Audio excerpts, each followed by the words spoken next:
At this point in time, when I recommend annuities, I look at the claims paying ability of the carrier. I always love when people go, well, Stan, it just goes without saying, I don't want you to put a crap piece of company in front of me. And I always say, listen, you sound like a nice person. I love you to death, but I'm not going to put my license on the line for you. So I'm going to recommend quality. Trust me on that. Um, I mean, that's the first thing. So we look at the quality carrier. We look at the contractual guarantee. So if you say, Stan, I want income to start 5 years from now, or Stan, I want the best MIGA rate for 3 years or 5 years, or Stan, I want the best immediate annuity rate, whatever the answer to those two questions, what do you want the money to contractually do, and when do you want those contractual guarantees to start? Whatever that is, we're going to shop all carriers.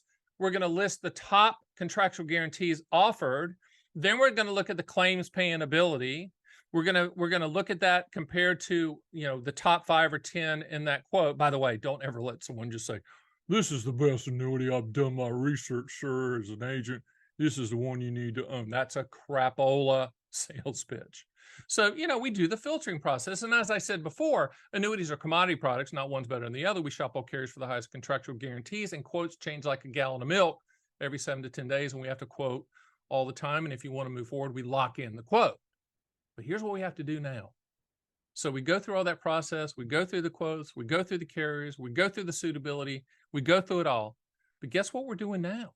Unlike anybody else, we will make a recommendation to either move forward with a company or not move forward with a company based on how they are processing the paperwork, based upon how they're treating my staff when we follow up on the transfers or whatever the issue is happening, based upon the time it takes from application being sent to the carrier to policy being issued. That is something that we did not used to track. I've done this for a long, long time. I'm the grill out here, okay? Licensed in all 50 states. We have thousands and thousands, unbelievable amounts of clients. I won't tell them the number because my competitors would love to know, but it's huge.